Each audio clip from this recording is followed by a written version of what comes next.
Slovinec sem, tako je mati djala, ko me je dite pistovala,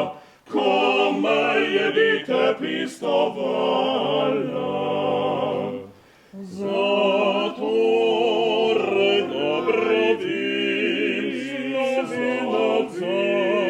slovinec sem. Zatorej dobro vim, slovinec sem.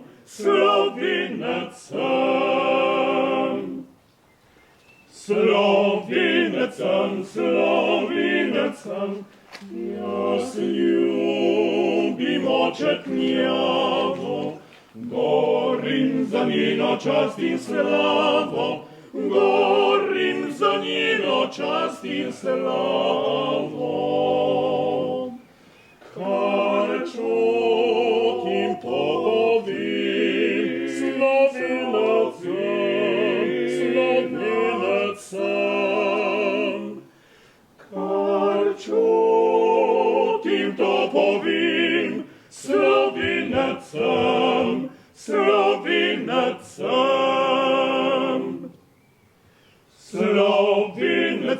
Slovinec sem, od zibeli do groba, ne moja se zvestoba, da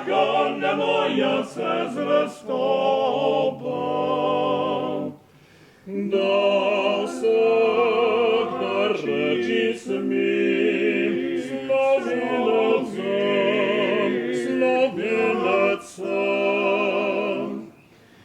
Da vsega reči smim, slovinec sem.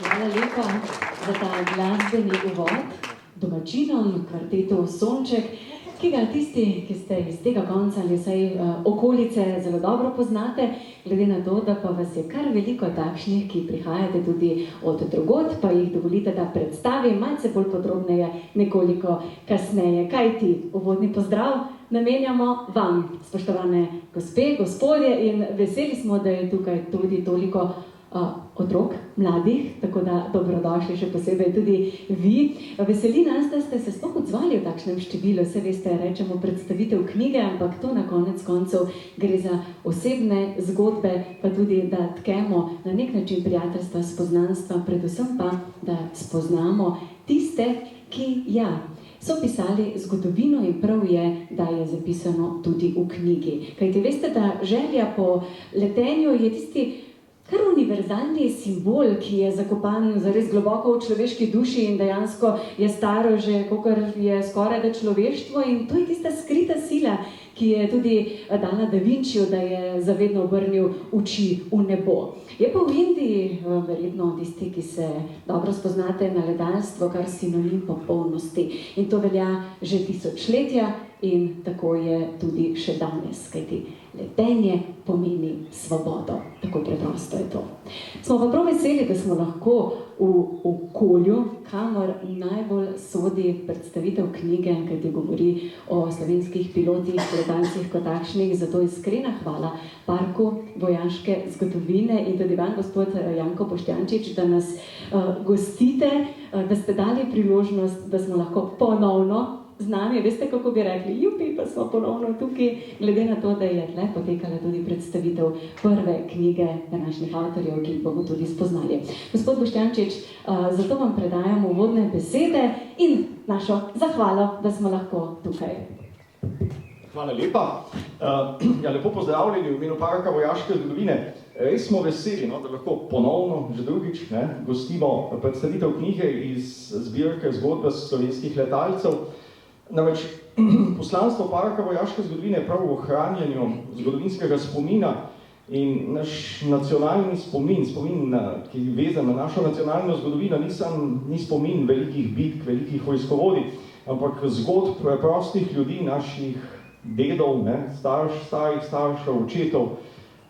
In ta knjiga prenaša prav to, no, zgodbe letalcev, teh fantov, ki so uresničili to mladostno željo, ne, ki se je mogoče v marskom od nas živela, da bi bili piloti, da bi leteli. Nekaterim je to uspelo, so postali piloti in te zgodbe so zapisane tukaj. Posebej so pomembne tudi pri nas Slovencih, ne, ker naša zgodovina je bila zelo pestra, zelo na prepihu. Naši starši so se pojavljali v najrazličnejših uniformah.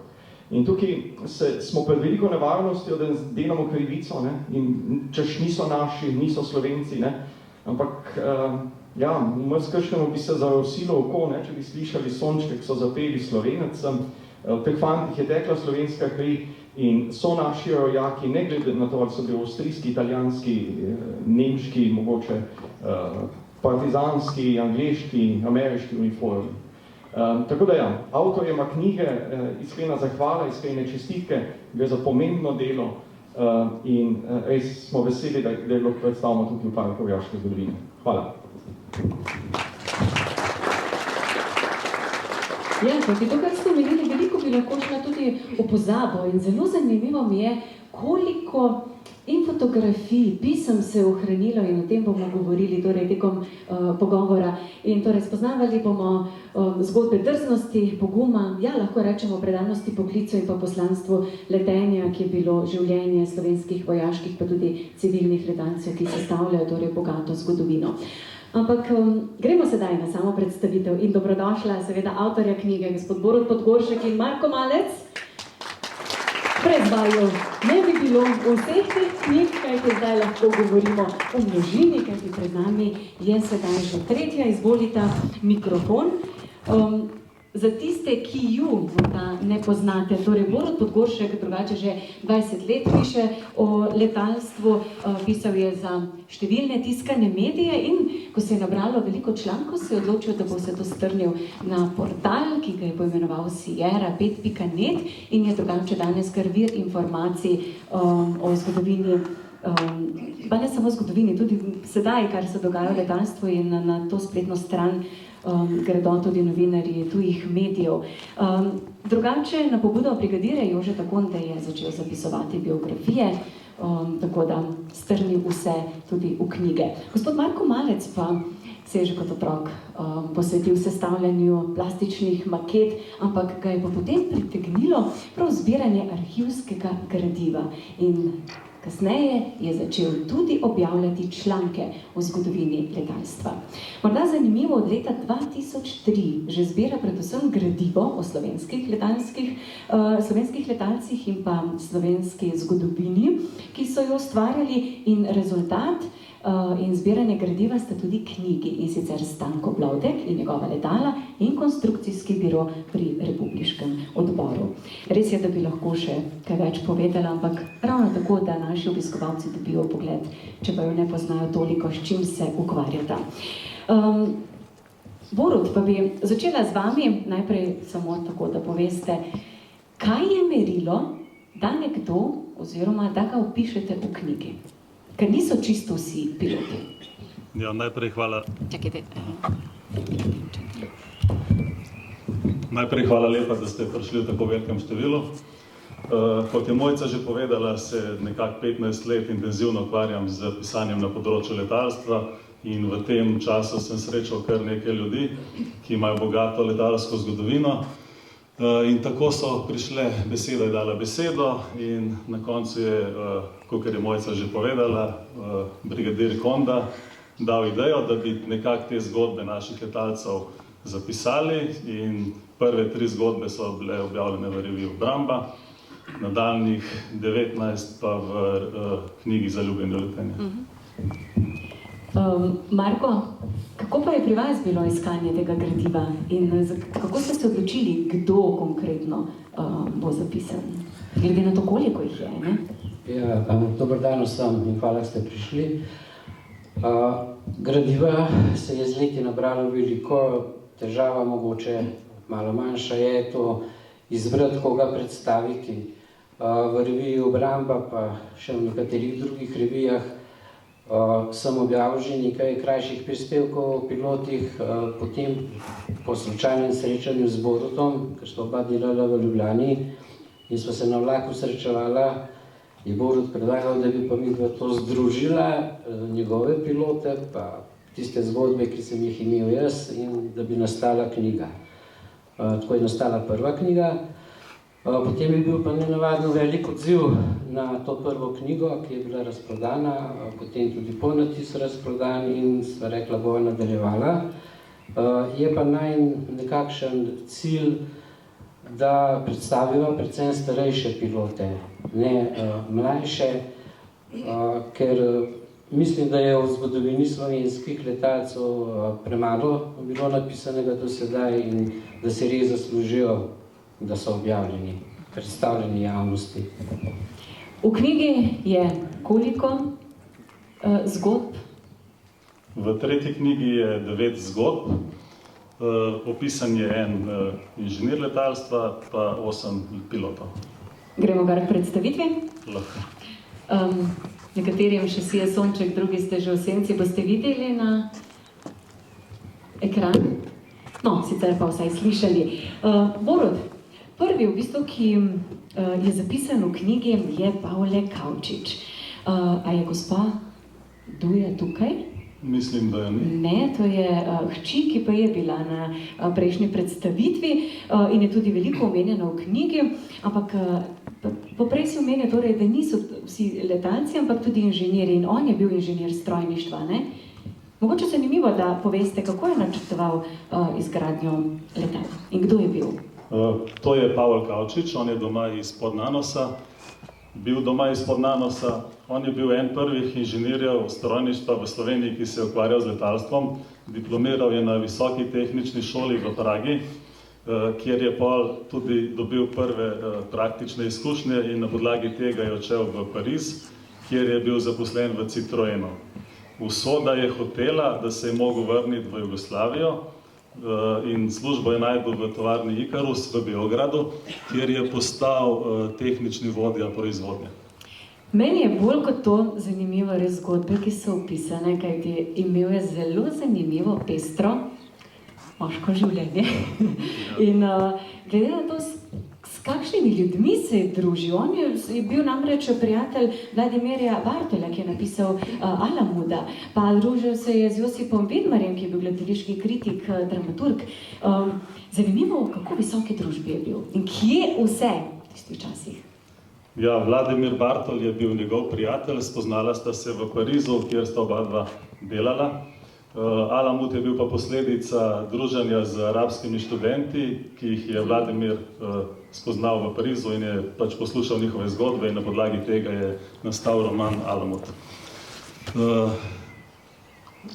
Pavle Kavčič je bil iz zelo premožne družine in na podlagi tega ga je oče nekako si je želel, da bi nadaljeval delo družini na kmetiji, vendar je bil Pavle nekako mali upornik in se odločil, da ne bo šel po očetovih stopinjah, to pa zato, ker oče ni hotel na njega prepisati dediščine. Nekako je njegov oče rekel, da bo od Pavleta sin dobil, da on pa ne. In pa sta se malo rešila za nekaj časa in Pavle se je odselil najprej v Pragu. No, ampak takrat ga tudi ni financiral in je imel kar težave, finančne kot takšne, ampak to ga ni nič zmotilo, on je veliko zvečer pohajkoval, kot tako živel pestro, zabavno življenje. Ja, sam sebe je kar poimenoval Don Juan, ker je imel posod toliko ljubic, da enostavno ni mogel sforgati, če po domače povem. Nisem želela omeniti, ja. Ampak bolj podrobno je pa v knjigi napisan, da ne bi se v detajle. A veste, kaj sem res prebrala, ne? Wow, res. To, mislim, o puncah oziroma ženskah, ljubezni, ampak bil je pa zelo duhoven. Zanimivo mi je bilo, koliko je dal na to izobraževanje, tudi nase. Ja, on je v bistvu veliko energije vlagal v svojo duhovnost, bil je dober plesalec, govoril je, mislim, da 6 jezikov. Takrat je imel univerzitetno izobrazbo, kar je pomenilo leta 1923, ko je on diplomiral nekako 0,2% Slovencev, a ne. To je to. Danes jih je nekako 22. Zato sem rekla, no, v tistih časih, kako je živel, ne? Tako da zanimive zgodbe, ja, kot smo pa rekli, pa je bil inženir strojništva, zakaj pa ni mogoče postal kakšen pilot? Tukaj je pa zgodba malo še v tančici skrivnosti. V arhivih v Beogradu nekako nismo mogli priti do podatkov, da bi on dejansko bil pilot, kljub temu, da je na veliko fotografijah slikan v pilotskem kombinizonu, vendar nikakršnih dokazov ni, da je bil pilot. So pa dokazi, da je bil inženir letalstva in da je tudi pomagal razvijati letalo Potez-25 in je bil tudi na krstu prvega letala. Hvala, Borut. Več je seveda v knjigi, kot sem vam omenila. Zanimivo, čeprav ni tukaj toliko govora, ne, o vojaških podvigih kot takšnih, ampak koliko je dal tudi doprinosa v tovarni Ikarus. Gospod Marko, gre pa sedaj naprej, glede na to, da ste se vi malce bolj poglobili o naslednjega, ki je bil eden od tvorcev letalstva Kraljevine Jugoslavije, to je gospod Bogomil Jaklič. Se mi zdi, da je tukaj prav veliko sorodnikov, da mi lahko pomahate, da vas vidimo. Da, tukaj ste. Ja, gospod Alojz Sluga, ne, ste tukaj, to je gospod Nečak, ki vam je tudi posredoval večino gradiva. Ja, Bogomil Jaklič je bil sin znanega Frana Jakliča, pisatelja, bil je tudi celo poslanec v Slovenskem državnem zboru. Je pa kot mladenič se je odločil, da odide od doma, tako da domači nekaj časa sploh niso vedeli, kje je, na kar se je pojavil kot borec za severno mejo pri generalu Maestru. Nato se je pa leta 1924 odločil za pilotski poklic, opravil šolo za pilota in že med šolanjem so ga spoznali za odličnega pilota in je potem sodeloval na drugem tekmovanju za kraljevi pokal, kjer je osvojil drugo mesto. Potem je leta 1928 celo tekmoval na tekmi Male Antante, kjer je imel pa malo smole. Poleg tega, da je bil vojaški pilot, je bil tudi inštruktor letenja in on je bil tudi prvi učitelj Kristine Gorišek, prve slovenske pilotke in prve pilotke na Balkanu. Zdaj, mogoče je zanimiva prigoda, kako je Bogomil Jaklič sforsiral, da je prav Kristina Gorišek postala prva pilotka, ker bila je konkurenca z Marijo Petrovič, z Danico Petrovič, pardon, ki je bila žena srbskega letalskega polkovnika, poveljnika znamenitega 6. lovskega polka. In je ona želela, da bi postala prva pilotka. Vendar je Bogomil Jaklič, ko je po nekem letu s Kristino Gorišek, ko sta pristala, je naravnost rekel, Kristina, usedi se v avion, poleti sama in to je to. Seveda, Kristina je to lepo izpeljala. Bogomil Jaklič je bil pa potem kregan od vojaških oblasti, da je dovolil, da je Kristina Gorišek postala prva pilotka, ne pa Danica Petrovič. Aha, no drugače ste omenili Antanto in pokale, torej bil je pilot, ki je tekmoval za kraljevi pokal, torej kralja Aleksandra, ne?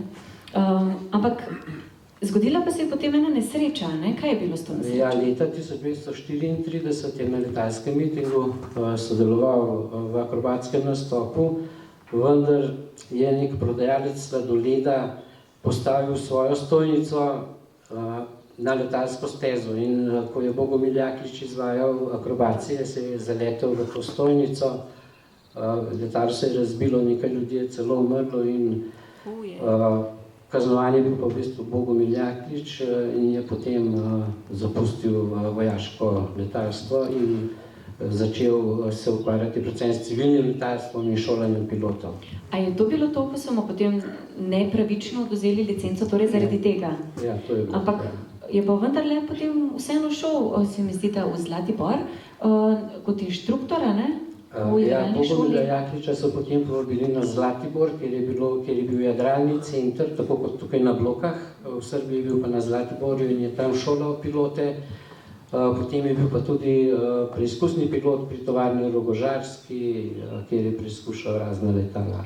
A veste, kaj pa se je meni tako zanimivo zdelo, glede na to, da vendarle ne poznamo toliko letalcev kot takšnih, da pa je bil obsojen. In to zato, ker je preveč hvalil, kaj? Angleška letala. Ampak, ta zgodba mi je zanimiva, če lahko tako povemo, ostalo boste prebrali. Ja, po drugi svetovni vojni je služboval na letališču v Polju pri Ljubljani, kjer je bil namestnik poveljnika in med nekim pogovorom, ko so se zgovarjali o angleških in o ruskih letalih, je pohvalil angleško letalo Spitfire, da je boljši kot pa ruski jak, in to je bilo do neke mere usodno, da so ga celo potem zaprli, kako, ne? Ja. Za koliko časa? Za nekaj mesecev potem, da je pa sorodnik rešil. A je to bilo potem konec njegovega udejstvovanja? Potem je bilo to konec njegovega udejstvovanja in se je zaposlil v gozdarstvu in tam dočakal upokojitev. Glede na to, da sem omenila vas, gospod Sluga, a se strinjate, da mogoče še sami predate kakšno zanimivo zgodbo ali mogoče se poveste kakšen spomin, kako vas je kot nečaka vozil na vojaško letališče v Ljubljani?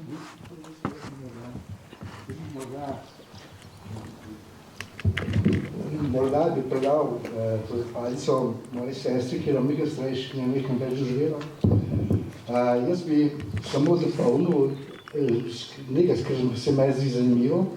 In sicer, da sem zadnjič v Vzajemnosti, časopis z upokojencev, bral en članek, ki je imel naslov najboljši pilot operni pevec. In on omenja, da je bil na tem pilot v 113. polku v Ljubljani. In to sem potem vzpostavil preko Facebooka, sem vzpostavil kontakt s to, ki je napisala ta članek. In je ona me povezala s tem človekom, s tem pilotom, ki je zdaj globoko str. Gospod Branko Žigar. Ja. A veste, da je... Omenjate, veste, da je tudi pel na predstavitvi, ker ste omenili, da je bil operni pevec. Imamo torej takšna srečanja, zmeraj damo potem besedo in je opero nam zapel na eni predstavitvi. Evo pa se veste še eno zgodbo. Skratka, zgodbe se pišejo same. Zdaj pa smo morda pa to dal moji sestri, ker je malo starejši od mene, pa mi je bil pameten. No, o tem, ko je bil pameten, se ne bi pogovarjali. Ampak imate pa zgodbe, ne? Ja, Strnete vas tudi ne vem, na kakšnih teh zgodb, tudi zelo premehna je bila stara. Ampak vas je vozil na letališču. On velika pa, zmerno smo čakali, kar bomo pogledali iz Beograda, smo tam blizu stanovali. In nas je to vodil, pa smo šli nabirati hrano za zajce, ne, mi smo zajce nabirali in nas je telil na letališče, da smo to nabrali, pogledali domov. Je bil zelo tak zanimiv, zelo zadržan človek, ni veliko govoril, zato ker je veliko pretrpel, moram reči, tudi v teh zaporih, kot je bil. Jaz se recimo spomnim dneva, ko so ga odpeljali, ne, ker sem stara mogoče 3-4 let, ne vem koliko, ko so prišli po njega domov in ko so ga odpeljali. To mi je ostalo spominjal tako in vem, da je bil zelo zadržan, tudi kako kaj vse kar pretrpel, ne, zaradi tega, ker bil je pa zelo pošten človek in je zelo pomagal veselje dati. Ampak potem, ko je bil doma, ko ni, čez poletje je bil v gozdarskem, gospodarstvo v Preddvoru, pa tam nekaj, ne vem, kje je bil. Ko je prišel pa domov, je šel pa vsako sredo, se je oblekel kot fin gospod v obleko, kravato, belo srajco, klobuk na glavo in je šel v mesto, v Ljubljano, na sprehod, peš, kupuje politiko in prinesli domov vedno vrečko svežih rib, ki smo potem imeli za kosilo. Tako. To so še veliko takih malih spominov, ki so pa zdaj bolj za nas, kot pa mi glede se kaj spomnimo, ne, kaj je bilo, ne. Ker ni veliko pripovedov, najmanj pa tisto, kar je, no, kakšne o enih prijateljih Makedoncih je pravo, ampak sem jaz pozabila, kaj so imeli, tudi so morali biti neki piloti ali pa vsaj ena taka šola je mogla biti, ne vem. Ja, zelo zanimiva stvari. Če bi se usedeli pa razmislili, bi najdeli verjetno kar veliko zgodbic takih majhnih. Hvala, da ste tudi tole delili z nami, kot sem omenila. Je veliko zanimivega opisano tudi v knjigi, pa si boste prebrali, da ne bomo tudi predolgi, glede na to, da bomo zdaj umaja, ne? Glede na to, da jih je 9 pri naslednjem predvojnem hitroletalcu Ivan Koroša. Marko, tudi to je, vi ste ga malce bolj podrobneje raziskali, ampak malce težje je bilo priti do njega, glede na to, da ste prišli preko kolegov iz Srbije. Ja, Ivan Koroša je bil predvojni hidroletalec.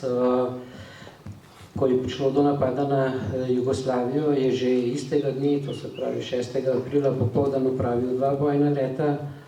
Potem so po dogovoru je skupina hidroletalcev preletela v Egipt in je bil potem v tej drugi eskadrili jugoslovanski kot hidropilot, kjer so kontrolirali pristanišče pred Aleksandrijo. Je pa res, da večino virov o Koroši sem dobil s pomočjo kolega iz Srbije, ki se je ukvarjal z neko enoto, ta jugoslovanski detašma pri ameriških letalskih silah in preko njega, in ki je imel kontakte z njegovo ženo, ki je živela v Zagrebu, mi je potem odstopil ta material in me podpiral v bistvu v tem, da sem se odločil, da Korošo predstavim malo bolj podrobno, ne samo neke fotografske podatke. A vidite, to se grejo že za res raziskovalno novinarstvo, ne samo kot zapis zgodb. Ampak tudi sam gospod Ivan je bil v ujetništvu. Zakaj? Ja, po razpadu te druge jugoslovanske eskadrilje v okviru Royal Air Force angleških letalskih sil se je odločil, da svojo letalsko pot nadaljuje pri ameriških letalskih silah in skupina pilotov, jugoslovanskih pilotov, je potem odšla na šolanje v Ameriko, kjer so se šolali za težke bombnike B-24. In na svojem drugem poletu nad Sofijo je bil sestreljen in je padel v vojaško ujetništvo. Pomeni, da je preživel, tudi če je sestreljen. Preživel je, ja. Sestreljen je bil pa že na drugem bojnem letu. Ampak, ko pa je bila Bolgarija potem osvobojena, ne, pa je sodeloval? Ja, po osvoboditvi Bolgarije se je vrnil v Beograd, je vstopil celo v letalski preizkusni center na Batajnici, preizkušal letala, vendar se je med pripravo za letalski miting se je ubil, ko se je letalo odlomilo krilo zaradi prevelikih obremenitev, to je bilo pa leta 1945. A to je to, ko je bil potem preizkusni pilot na teh pripravah, ne? A to so bile priprave, ne? Za izvajanje akrobacije na mitingih. Ojej. Gremo naprej. In sicer, gospod Marko Borut, a predstavljate? Ja. Ker ne vidim. Mirko Komjanc, no, tudi tukaj pa imamo veliko sorodnikov, glede na to, da prihaja tej Števrnjana. Če boste kdaj v tistih koncih, a veste, da imajo prav lepo spominsko sobo, ker si lahko tudi pogledate, če jih boste poklicali, ne? Veliko je shranjeno in zapisanega. Gospa Ida, vi ste tudi z nami, a ne? Gospa Komjanc, pa gospod Simon, ja, nečak vam bomo dali tudi besedo nekoliko kasneje. Povejmo, kdo je bil Mirko Komjanc? Mirko Komjanc je bil doma iz Števrjana nad Gorico. Že ko je hodil v šolo v Gorico iz Števrjana vsak dan peš, je večkrat opazoval letala, ki so preletavala nebo nad Gorico, ker v Gorici je bil stacioniran elitni 4. Stormo, po italijansko, po naše Polk. In ko se je pač srednjo šolo je končal v Gorici, potem se je pa odločal, ali bo šel v službo na železnico ali v vojsko, se je odločil za letalstvo. In je potem opravil letalsko šolanje v Sieni.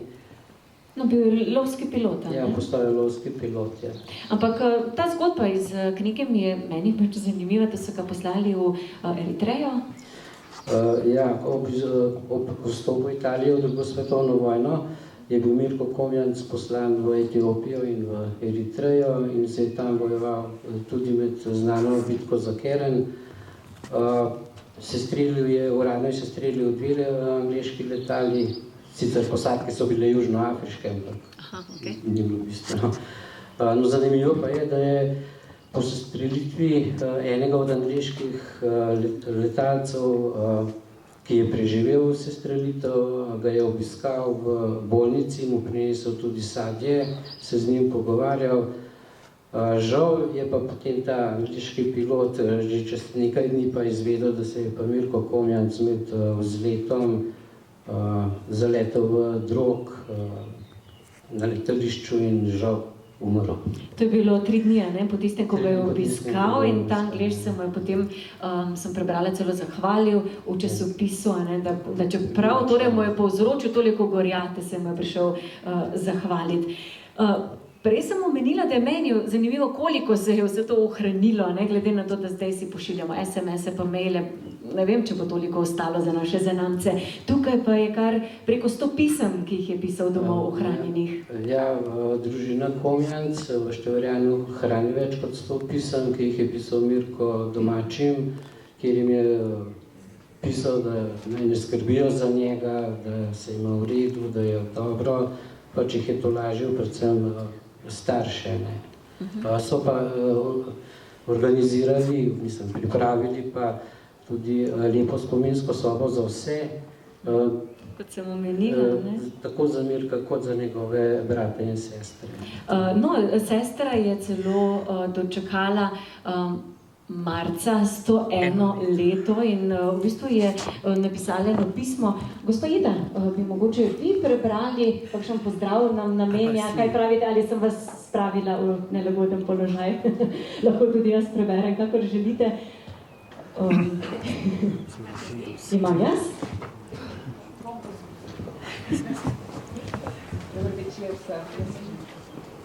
Dober večer vsem. To je napisala sestra, Mirkova sestra, ki živi pri meni v Gorici. Ona je preživela v Kaliforniji in se je zdaj preselila k nam, ponovno v Števarjan. Vsem prisotnim moj prisrčen pozdrav. Zelo rada bi se osebno udeležila današnje knjižne predstavitve, a let je čez 100 in moje splošne moči mi tega ne dovoljujejo. Zato je nekaj misli ob tem zame pomembnem dogodku in predvsem moja globoka zahvala avtorjeva knjige Na krilih poguma, da sta svoj trud posvetila tudi kratkemu življenju mojega brata Mirka. In hvaležna sem njima, da predstavljata svoje delo tudi na Goriškem med Mirkovimi ljudmi. Bratske vezi so zelo globoke in tudi smrt jih ne razveže. Moj brat Mirko ostaja živ v meni, o njem govorijo številni spomini. Medtem je tudi dogodek, ko sva z bratom Ivom izkoristila Mirkovo odsotnost in si nadela njegovo letalsko suknjo in plašč ter se šla letalca. Zaletela sva po hiši kot mišava, a kaj, ko na višku najine letalske sreče se pojavi pred nama Mirko. Z ostrino pogleda in privzdignjenim glasom je naju okregal, a za resnobno držo je komajda zadrževal dobrohoten nasmeh. Med spomini je ostal tudi skozi dolga desetletja neizbrisljiv tisti, ko nas je prizadelo skopo poročilo, da je Mirkovo življenje ugasnilo daleč od najdražjih. Temna žalost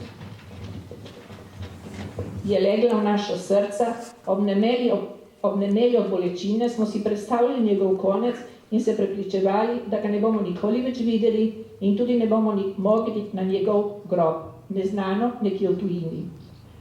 Koliko je še dan danes podobnih gorja in podobnih neizrekljivih bolečin, ki jih prinašajo vojne, zato naj si vsakdo prizadeva po svojih močeh, da orožje utihne in se vojne po svetu čim prej prenehajo. Vaša Marija.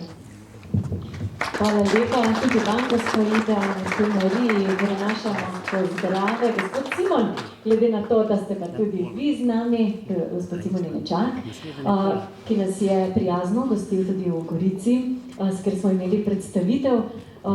Poprej smo menili vse te spomine. Zanimivo nekoliko takole se je ohranilo, kaj pa bo z našimi stvarmi, glede na to, ko sem poprej omenila, pa kdo ve, če ne bomo hranili in si tako zapisovali. Ja, res je, ne, kar je zapisano, to ostane za zmeraj. Torej, od stricu Mirku mi vemo samo, kar so starši njegovi brati in sestre nam pravili, torej po vojni vsa ta leta. Mirko je bil res izreden študent in nadarjen, zato je tudi vse študije nadaljeval. Anekdota pa je ta ena, mislim, redkih majhnih tolikih anekdot. On je hodil peš v srednjo šolo iz Števeljana v Gorico, to je kakšnih 6 kilometrov, in to po gozdovih, po stranskih cestah. In da bi ne preveč bremenil na domačo bilanco, je med potjo stavil pasti za hrte, ko je šel domov, jih je pobral, lepo pripravil, posušil, prodajal in s tem si zdržal študije. Potem je industrijsko šolo nadaljeval v Trstu, kjer je diplomiral, potem je nekaj časa tudi poučeval v Idriji in potem je napravil 2 prošnji, ali bi šel za strojevodjo ali pa v letalstvo. In na žalost ali na veselje, kot homo še reči, je prošnja na Akademijo letalstva prišla, mi se zdi, 2 tedna ali 3 tedne pred prošnjo za železnice. In tako se je Mirko upisal, napravil, postal podporočnik, mislim, da se je učil druge pilote v raznih mestih v Italiji.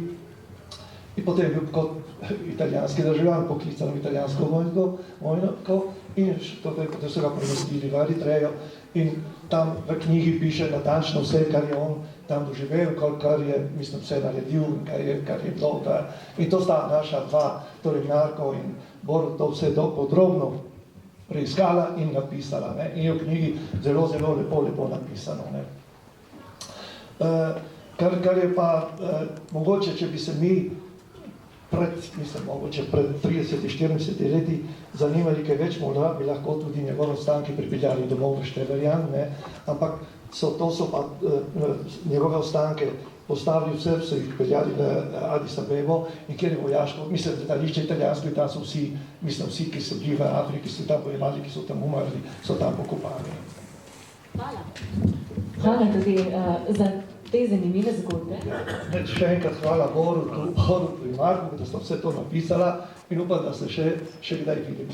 Vam pa, če pa vas nanese v Števerjan, to je vas 5 km v Italiji, seveda 5 km nad Gorico, če prijete mimo, oglasite se in vas bomo lepo in veselo sprejeli. Hvala lepa. Hvala lepa.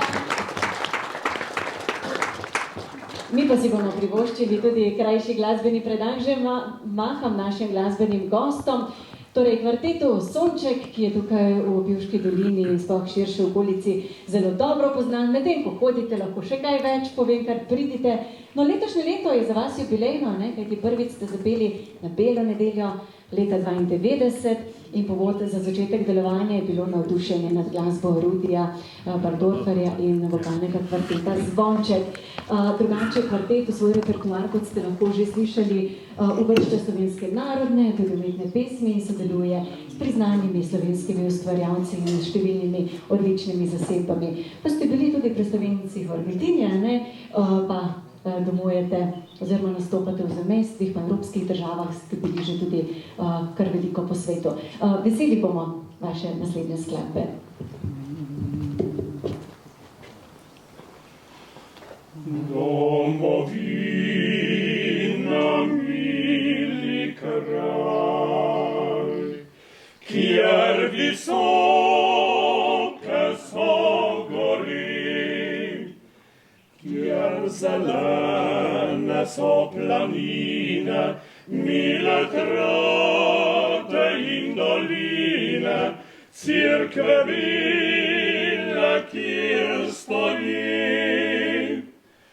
Domovina, mili, mili kraj, domovina, mili, mili kraj, domovina, mili kraj, domovina, mili kraj, domovina,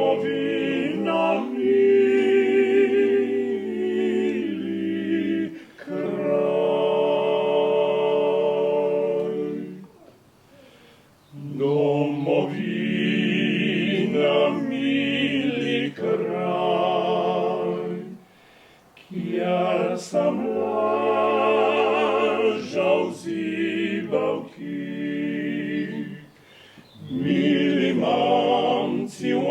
pogledal, kjer sem prve vence spletal, kjer sem žival zlate dni.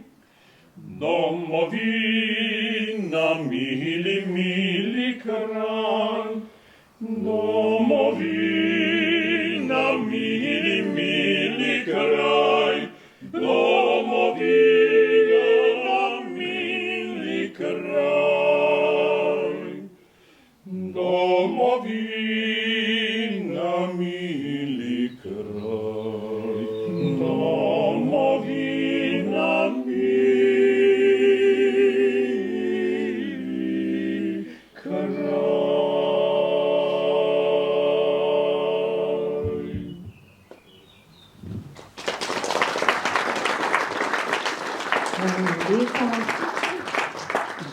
Pred samo prireditvijo smo takole klepetali in se mi zdi, da res z vsakim letom znaš bolj ceniti domovino, tudi nazaj svoje zgodbe, ki mogoče jih ne opaziš toliko od sorodnikov, strica, mogoče družinskih članov, kot pa si starejši. Hvala lepa tudi za ta izbor pesmi, ki izvrstno pripoveduje o tem, kar tudi danes govorimo.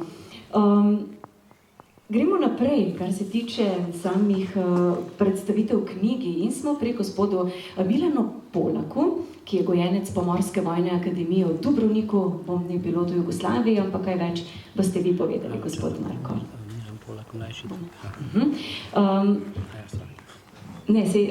Ali je z nami mogoče njegov sin, gospod Milan Mlajši, ker ne vemo točno po obrazih, če ne bi nam pomahal, ga ni. Torej, kdo je bil Milan? Milan Polak je bil gojenec Mornariške akademije v Dubrovniku in je bil zadnja generacija mornariških pilotov, ki je končala šolanje pred izbruhom druge svetovne vojne v Jugoslaviji. Ob izbruhu vojne, ob napadu na Jugoslavijo se je vrnil v Ljubljano in kot vojaško inteligenco so ga takoj aretirali. Bil je poslan v Gonars in je bil do osvoboditve, do kapitulacije Italije, je bil v taborišču Gonars, potem pa se je vrnil v Ljubljano, v Slovenijo, se priključil partizanskemu gibanju in kot pilota so ga potem izbrali za nadaljnje šolanje in je bil poslan v Sovjetsko zvezo, kjer je opravil tečaj za šolanje bombniškega pilota. Drugače pa je bil tudi navdušen fotograf. Ja, Milan Polak je bil tudi navdušen fotograf, je veliko fotografiral, predvsem potem, ko se je upokojil, celo organiziral, imel je nekaj fotografskih razstav na Jesenicah, kjer je živel, bil pa je tudi navdušen planinec.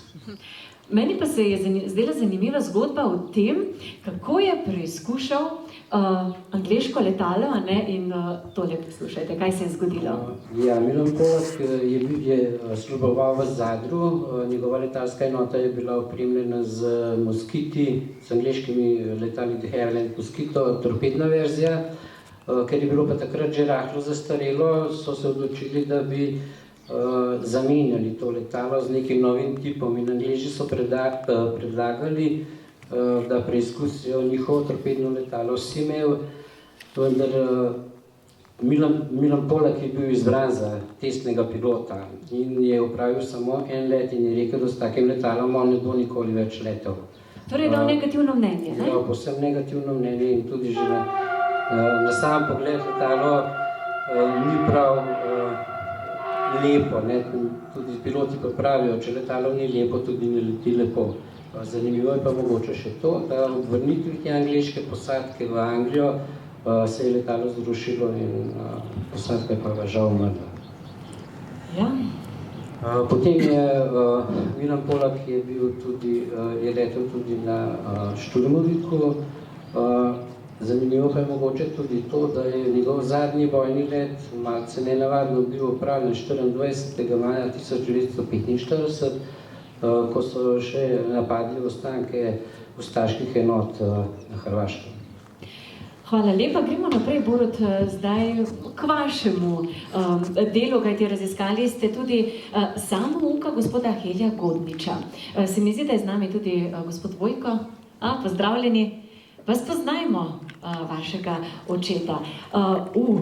Sam je skonstruiral žirokopter. A lahko poveva, kaj je to? Ja, žirokopter je letalna naprava podobna helikopterju, s tem, da izkorišča avtorotacijo. To pomeni, da leti tako rekoč samo od sebe. Potrebuje samo neko potisno silo, da vse skupaj spravi v pogon. Mogoče, če prikažete. No, tukaj so skice, ki jih je Helio naredil. On je naredil 2 žirokopterja in z dvema je tudi poletel. Doma je sicer bil iz Sežane. Pri konstruiranju teh žirokopterjev si je pomagal z literaturo, ki jo je prebiral kot zaposlen v Trstu na konzulatu. Njegov v bistvu začetek te ljubezni do letenja pa sega še v čase druge svetovne vojne, ko se je tako kot večina otrok si je ogledoval letala, ki so letela iz Italije nad Nemčijo in si je zaželel, da bi bil pilot, in to željo je kot samouk tudi uresničil. Poseben je bil zato, ker je sam zgradil letalo oziroma žirokopter in z njim tudi poletel. Ampak drugače so žirokopterji namenjeni letalskim šolam. Kako pa je bilo s tema 2 žirokopterjeva, ki jih je sam naredil? Jih je uporabljal sam ali so jih tudi drugi lahko? Sistem z certifikacijo letal, če lahko tako rečem, je zelo zapleten. Zato je on sam edini letel s temi žirokopterji. Pri razvoju mu je pomagal gospod Edvard Lorencon iz letališča v Ajdovščini. Žal ga danes ni z nami, in pa njegove 2 sinova, ki sta pa bila strojnika, tako da so večinoma naredili vse sami. Če bi zdaj živel, bi delal kaj ono podjetje Trixi v Slovenskih Konjicah, ki so naredili, zdaj žirokopterje. Drugače pa glede na to, da smo omenili, gospod Vojko, da ste tukaj, pa lahko sami poveste, kako je bilo to, ko je, glede na to, da tisti, ki se spoznajo na izdelovanje letal, vedo, da je to umetnina, zelo spoštovanje bil, kako je potekalo pri vas izdelovanje? Moram reči, da oče je bil, moram reči najprej to, da je danes zelo dobri družbi v teh knjigah, nima univerze, nima akademije, nobenih šol praktično, tako da je zelo počaščen, ker je v taki dobri družbi. Kar se tiče žirokopterjev, mogoče se tudi na tej sliki vidi, to je doma ena slika, to je prvi žirokopter na strani, drugi je tule. Odzadaj je propelner, zgornja vetrnica se vrti sama zaradi zračnega toka, tako da ne rabi pogona in je malo čudno letalna naprava, tako mislim, da v Sloveniji, jaz mislim, da so ljudi, da bi bili. Ja, v Slovenskih Konjicah je bilo podjetje Trixi. Ja. 2016. No, moram reči to, da oče je dosti stvari, kot ste omenili, naredil sam, bil je samouk, tudi on je tako kot družba v knjigi, je imel željo v mladih letih poletet. To je, ni bilo druge rešitve, ker denarja doma ni bilo, se je lotil sam na podlagi literature. Naredil je 2 žirokopterja. Prvi je bil iz železne konstrukcije, težave so bile z njim, ga je tudi razbil. Ne popolnoma, tako da je v muzeju v Tepolju v Bistri. Drugi je pa aluminijast, tako da je bil bolj uspešen. Tam na desni sliki v Ajdovščini tudi leti, imamo tudi druge fotografije. Zanimiva letalna naprava pa je zato, ker v bistvu je to kot neko brenči v zraku, sliši se, motor je Volkswagen od starega avtomobila, nič nima kril, tako da je kot neka mušica v bistvu, ki leti. Če ste gledali film od James Bondu, tam tudi nastopa taka letalna naprava. Ja, tako da je v bistvu s sinom, s bratom sva, ko smo prihajali domov iz študija, malo pomagala, bil pa je zelo samosvoj, trnast, rad je naredil po svoje, tudi popravljal, ker ni šlo. In dosti časa preživel v delavnici, ki je to delal, on je rekel v tej delavnici laboratorij, da se zaprl in ustvarjal po svoje stvari. Kako pa je potem pridobil vse te načrte? Ker je verjetno lažje, ne? Imamo internet, smo bolj povezani, včasih pa tega ni bilo in verjetno dobiti načrte iz Amerike, ne vem, ali ni bilo tako lahko?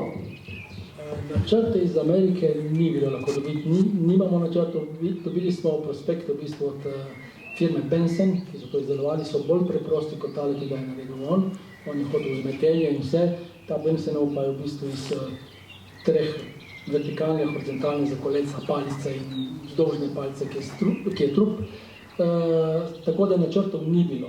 Nekako smo uspeli iz teh skic, iz tovarne Benson ugotoviti, kje je težišče, kje je potisna sila, kje mora nastopiti sila vzgora in tako da na podlagi tega smo se odločili. V bistvu je on to delal, ni vas bratom sodelovala bolj kot svetovalca.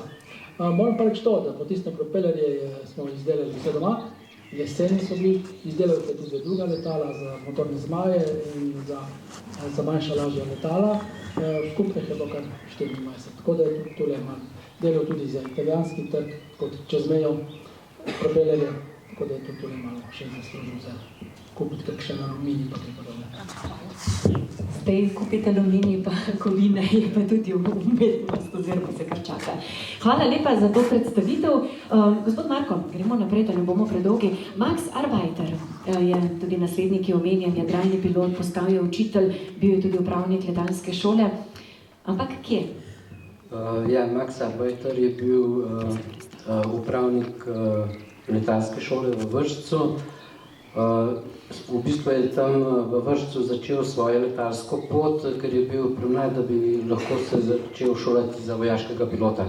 No, potem zaradi svojih sposobnosti so ga poslali v Sarajevo, kjer je organiziral Sarajevski aeroklub, potem se je vrnil v Vršac, bil spet v Vršcu upravnik, potem se je vrnil v Celje, na kar je pa prišla mogoče zelo zanimiva zgodba za njega, ker so ga poslali za inštruktorja jadralnega letenja v Burmo. V Burmo so ga poslali zato, ker so Burmanci kupili slovenska jadralna letala, ki so jih izdelovali v Ljubljanskem letu. Tako da je bil v Burmi 2 leti. No, bil je tudi na svetovnem prvenstvu, ne, na Švedskem. Ja, na svetovnem prvenstvu na Švedskem v Orebroju je zasedel 4. mesto, tako da bil je zelo dober tekmovalni pilot, postavil vrsto rekordov tudi v višinskem letu, dosegel 8006 metrov. Celo življenje se je v bistvu posvetil jadralnemu letalstvu, šolanju jadralnih pilotov, in je v bistvu tudi, to mu vsi priznavajo, postavil temelje jadralnega letalstva v Jugoslaviji in v Sloveniji. Drugače je bil tudi aktiven v športnem letalstvu, ampak ni pa sprejel komercialne lete, ne? Čeprav so mu ponudili. Da, ponujali so mu tudi od poklicnega pilota, vendar je ostal zvest travniku, kot pravijo jadralni letalci. Drugače pa imel tudi kmetijo, ne? In je ostal zvest potem še poljem in delal.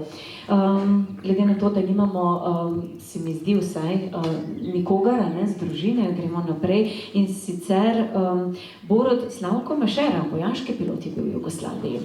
Ja, Slavko Mašera je bil major jugoslovanskega vojaškega letalstva. Njegova kariera se je začela kot jadralni pilot v Mariboru, potem pa se je zaželel nadaljevati v vojski, vendar ko je odšel v Beograd s prijateljem, nista znala cirilice brati in sta zgrešila šolo in sta šla v šolo za letalske tehnike. To šolo je seveda končal z odliko, v njegovem spričevalu je od 22 ocen 21 petk in 1 štirka. Ta želja mu je pa vedno ostala nekje od zadaj, in ko se je izkazala priložnost, jo je seveda zgrabil in se je vpisal na šolo za vojaške pilote, ki jo je tudi uspešno končal. No, šolal se je v Zambiji, ne? Zambijci so takrat kupili letala Jugoslavije, ne? Za šolska letala, no? Ja, on je bil pilot-inštruktor, zelo cenjen in na podlagi tega je bil tudi poslan v Zambijo, kjer so jugoslovanski vojaški piloti šolali zambijske pilote. Zambija je takrat postala nekako neodvisna in so kupili jugoslovanska šolska bojna letala. Zanimiva prigoda v knjigi pa mi je bila tudi ta dekompresija v kabini. A lahko prosim poveste to, da malce bolj podrobneje? Po servisiranih na letalih je on velikrat prevzel pač to funkcijo tehničnega pilota. To pomeni, da je letalo stestiral in na enem od teh letov, na F-86 se mi zdi, je strmo se uspenjal, gledal je višinomer in pa tlak v kabini, spremljal pa se mu izdel malo nenavadno, dokaj visok tlak je bil in na višini, mislim, da 8000 metrov je prišlo do eksplozije. Odletela mu je kabina, to je ta steklen pleksi del. Za moment je bilo vse okrog njega belo, mogoče se je celo nesvesto, vendar je uspešno rešil letalo in z njim pristal na letališču. Ja. Ampak potem pa je imel še eno nesrečo. Kako pa se je ubil?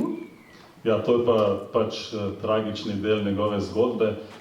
Na enem od letov iz Zadra v Pulo, ko se je vračal tako rekoč domov, v Puli je imel družino, je z letalom izgubil smer in se je zaletel v vrh Osoščice na Lošinjo in izgubil življenje. Ojej, preživel 8000, potem pa tole. Ja. Kje na Cresu najdeš? Edini vrh na Lošinjo, kaj je. In to je bilo žal, ne vem, za 50 metrov. Ampak kako pa ste prišli v bistvu do njega? Z nami je tudi gospod, oziroma sin Bojana, ne? No, zgodba, kako sem jaz prišel do Slavkota, je tudi zanimiva.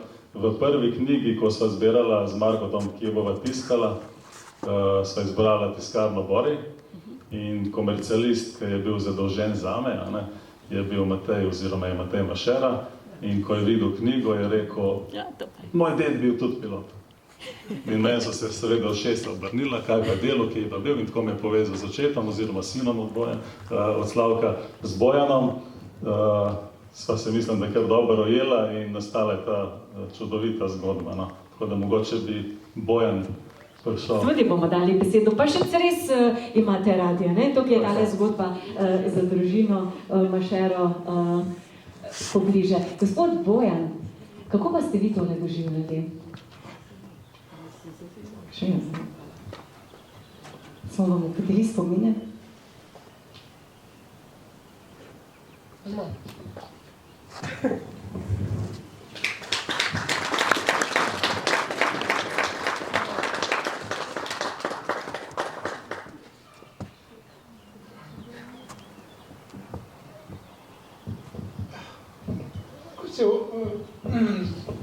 Ko se oče ponesrečil, sem bil star 15 let. Zame je to bilo grozno in jaz sem takrat ob eno zgodbo si ustvaril, da so ga pač poslali na neko tajno misijo in da nam ne smejo povedati, da bi se bo enkrat vrnil. Potem sem pa jaz to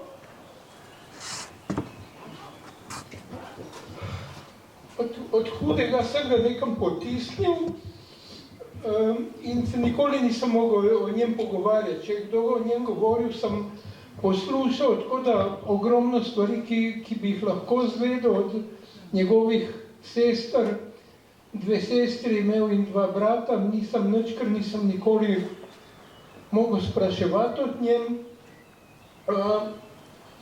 In ko mi je Matej pokazal to knjigo Zaljubljeni v letenje, sem rekel sinu, ne, nič točem imeti s tem. Ko sem pa not bral, na uvod je tam pisalo, da s to knjigo hočejo te ljudi iztrgati iz pozabe, nekaj takega je pisalo in to mi je pol tisto, da bi bilo lepo, če bi očetu to naredil, ne, da bi to. In potem sem rekel sinu, ok, v redu, povej Borutu, pa bomo naredili nekaj s tem. No, in pol sva se dobila z Borutom in mi je predlagal med drugim tudi, da bi iz Beograda dobil njegovo personalno mapo, kar sem bil presenečen, ker iskal sem to številko telefonsko v mail in nekako sem dobil ta mail od tega ministrstva dol in bil sem presenečen, ko so mi takoj odgovorili, ko sem poslal mail, da bi rad to dobil. Takoj so mi odgovorili, zelo lepo vse tisto v vas in to je bilo z velikim napisano, lepo spoštljivo, ampak je bilo, da moram pač dokazati, da sem res sorodnik. In ko sem poslal fotokopije teh rojstnih listov, pa osebno, so mi takoj poslali njegovo personalno mapo. In takrat sem ogromno stvari tudi zvedel, ki nisem vedel prej. No, tako je prišlo do tega.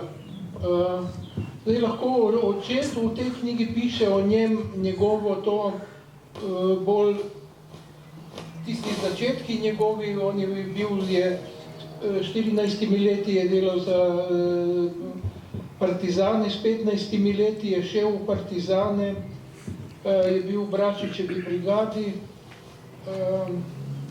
vojno je končal 16 let star, bil je vodnik in imel je medaljo za hrabrost.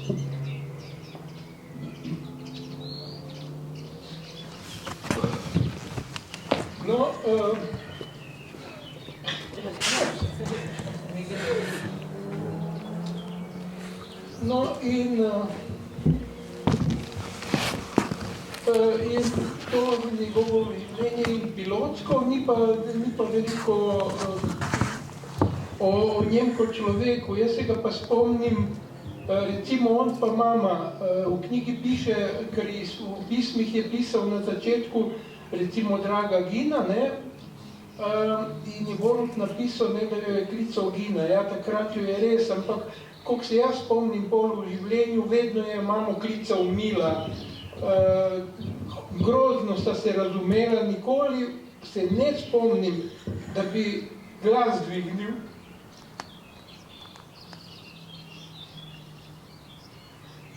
In sta bila tudi tako vzor.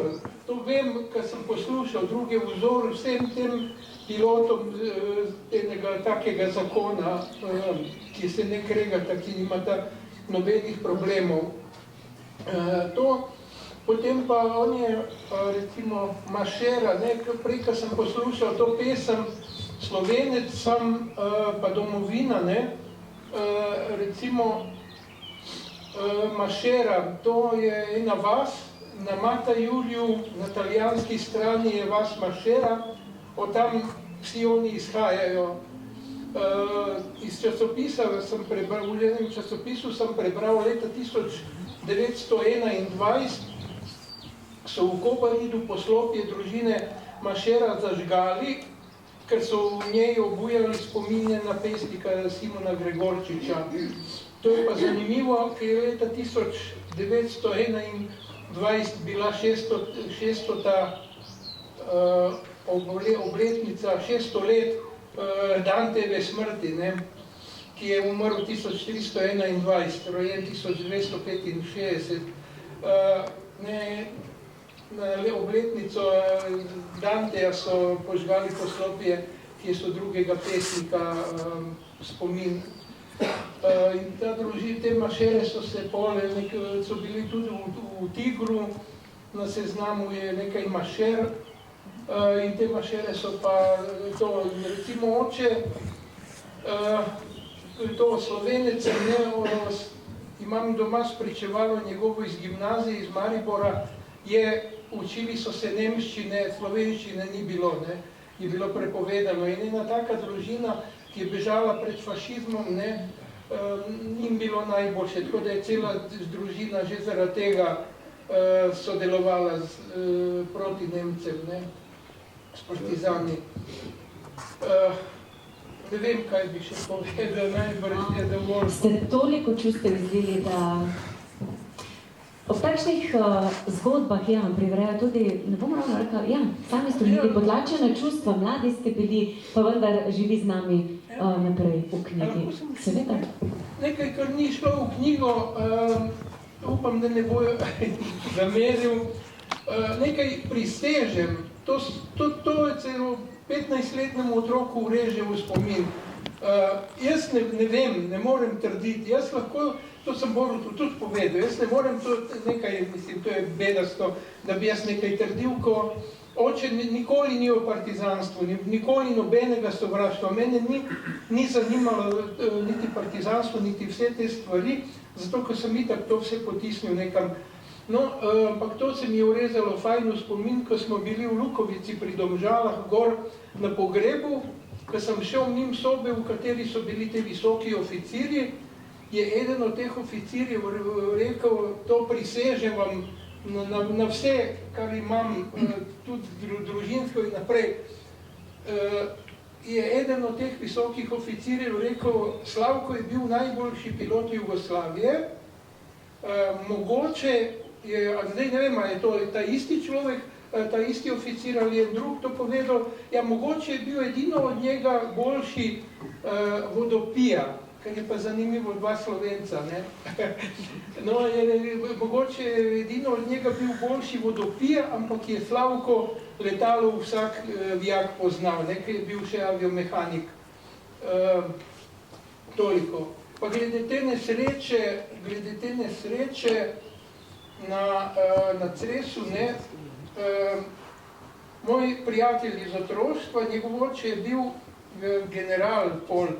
No in meni je ta njegov sin povedal, da je, jaz to nisem vedel, da je njegov oče bil predsednik tiste komisije od letalstva, ki je raziskovala to nesrečo in on mi je rekel, da je njemu oče, ko sta se veliko pogovarjala o teh stvareh, da mu je vedno rekel, da moj oče ni bil kriv za to nesrečo. Ampak ne vem. To lahko povem, kar sem tako slišal. Bo Borut še lahko raziskoval. Hvala lepa.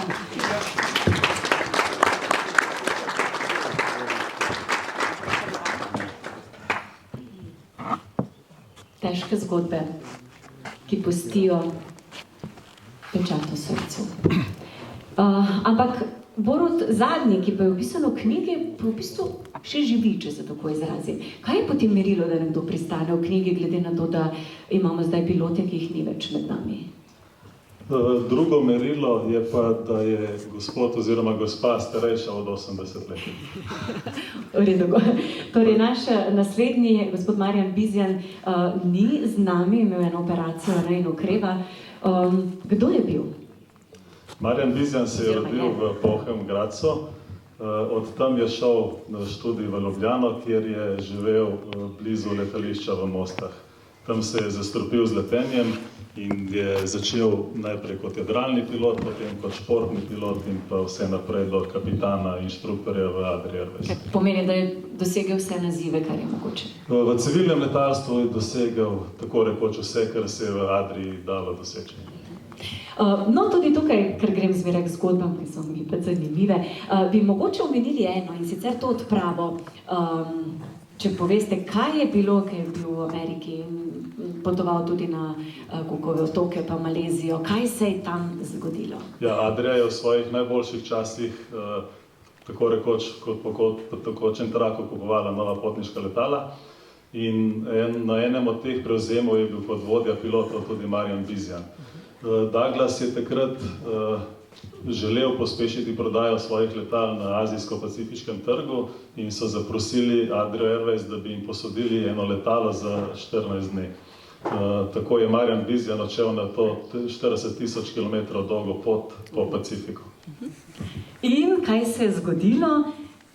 Namreč prišli so, oziroma preleteli so osamljen otok. Ta del me bolj zanima, no, če lahko povrtam, da ga sami poveste. Ko so leteli proti Indoneziji, so šli na otok Guam na tehnični postanek. To pomeni, da so tankali gorivo, se malo spočili in odšli naprej. Guam je pa še danes vojaško oporišče. Leta 70 je bilo pa takrat to mnogo bolj zastraženo, kot je danes. In ko je Bizjan se javil kontroli letenja, da želijo, da pristane, ga je kontrola vprašal po registraciji letala. Bizjan mu je povedal pač jugoslovansko registracijo in kontrolor je rekel, da ne morejo pristati. In da če bojo pristali, da bojo vse skupaj zaprli. Z Bizjanom v avionu je bil pa tudi, tukaj je Pete Conrad, na levi na fotografiji spodaj. On je bil pa takrat podpredsednik McDonnell Douglasa in pa tretji človek, ki je stopil na Luno na misiji Apollo 12. In so nekako pol uredili, da so plačali samo kazen, v zapor pa ni šel nihče. Res mi je žal, da gospoda Bizjana ni z nami, to bi lahko povedal, kaj se je še zgodilo. Drugače mi je pomagal tudi na Korsiki, pri razbitinah. Ja, to je žal ena pač bolj temnih plati tega poklica. Leta 1981 se je zgodila ta tragedija na Korziki. Marjan je bil šef pilotov in je bil tudi bolj član preiskovalne skupine te letalske nesreče. Hvala, Borut, za te predstavitve. Veliko je v knjigi, se veste, da vse ne moremo, ker bi lahko bili še dolgi. Glede na to, da smo te zgodbe pripeljali tudi do konca, bi seveda za konec predali besedo tudi našim glasbenim gostom, če vas lahko povabimo, preden zarečemo čisto končne besede in zahvale. Izvolite.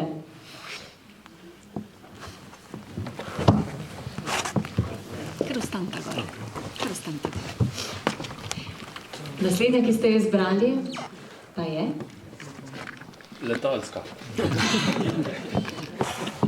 Oblaček, mili moj, leploj nocoj, v dolini tej globokki, nad hisom mi postoj. V dolini tej globokki, nad hisom mi postoj. Postoj nad hišicom, nad hiso sred vasi, nema da tam nekdo pri oknu zdaj sloni. Nema da tam nekdo pri oknu zdaj sloni. Boš videl njen obraz v okviru zlatih las, obrazek ta premili, ga v srcu nosim jaz. Obrazek ta premili, ga v srcu nosim jaz.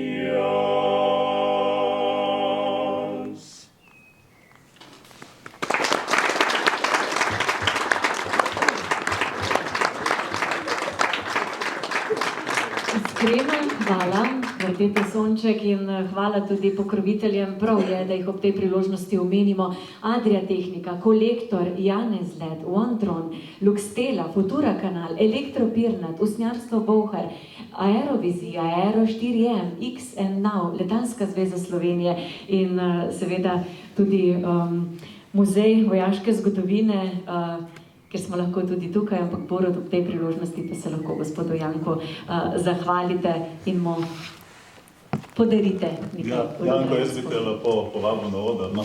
Mi dva z Janko tam se bo kar tikala, ker se bo znala že odkar je zdaj. Ja. Tako da tudi redno sodelujeva in res iskrena hvala, ker ste nas povabili sem, nas gostite v celi ekipi Parka vojaške zgodovine. Eno knjigo, bolj simbolično, in predajam v zahvalo. No. Tako da, hvala lepa. Hvala lepa in čestitam še hvala. Hvala lepa, Marko. Čestitke. Ja.